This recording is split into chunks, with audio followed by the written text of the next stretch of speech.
नमस्कार दोस्तों, एक बार पुनः मेरे YouTube चैनल पर आपका स्वागत है। My self doctor Manju Rani, assistant professor, faculty of teacher education from SMPG college Meerut. आज हम जिस विषय पर चर्चा करेंगे वो है पाई डायग्राम। पाई डायग्राम क्या होता है?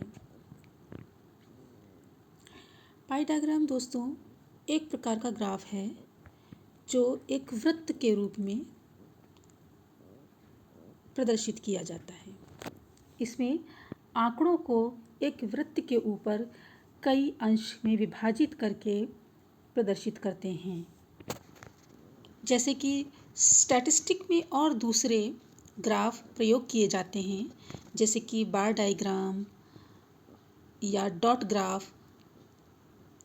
इस तरीके के ग्राफ के साथ ही एक और ग्राफ प्रयोग किया जाता है जिससे पाई डायग्राम कहा जाता है या पाई चार्ट भी कहा जाता है।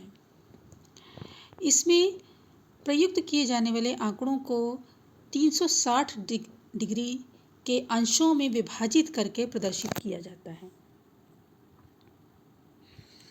इसी पाई डायग्राम का निर्माण मुख्य रूप से तब किया जाता है जब समूह के आंकड़ों अर्थात डाटा को किसी एक गुण यानी कैरेक्टर या एट्रीब्यूट पर विभाजित किया गया हो। पाई डायग्राम या पाई चार्ट में डाटा को प्रदर्शित करने के लिए ये ज़रूरी है कि उसमें आंकड़ों को 360 अंश के विभाजन किया जाए।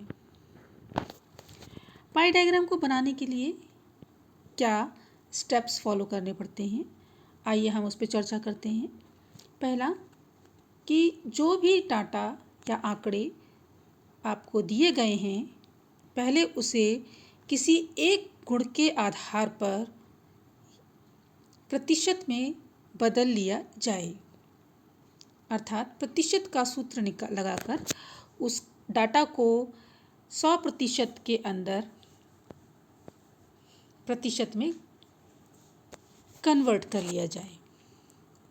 उसके बाद उस प्रतिशत को प्राप्त करने के उपरांत 360 डिग्री के अंश पर परिवर्तित कर लिया जाए।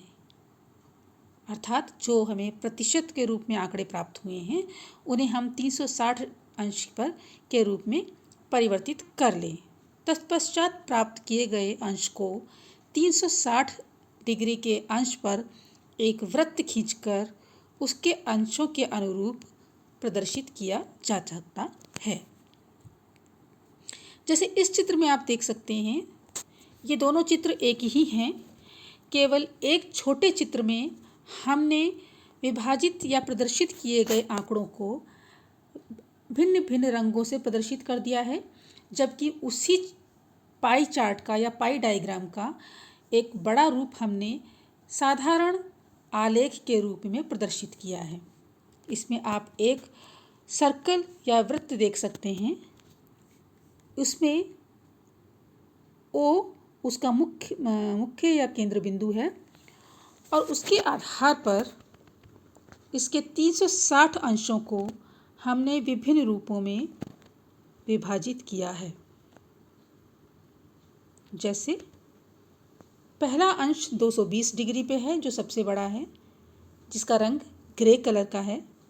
दूसरा अंश 90 डिग्री पर है जो उससे छोटा है, इसका रंग हमने हल्के पीच कलर में बनाया है। तीसरा अंश इसका 30 डिग्री का है जो लाल रंग का है और चौथा अंश इसका 20 डिग्री का है जो नीले रंग का है। इस तरह से हमने प्रयुक्त किए गए आंकड़ों को प्रतिशत और तत्पश्चात अंशों में विभाजित करके 360 डिग्री के एक पाई या वृत्त के रूप में प्रदर्शित किया हुआ है। आशा है आपको पाई डायग्राम से संबंधित जानकारी अच्छी लगी होगी। मैं आप सभी का धन्यवाद करती हूँ। धन्यवाद।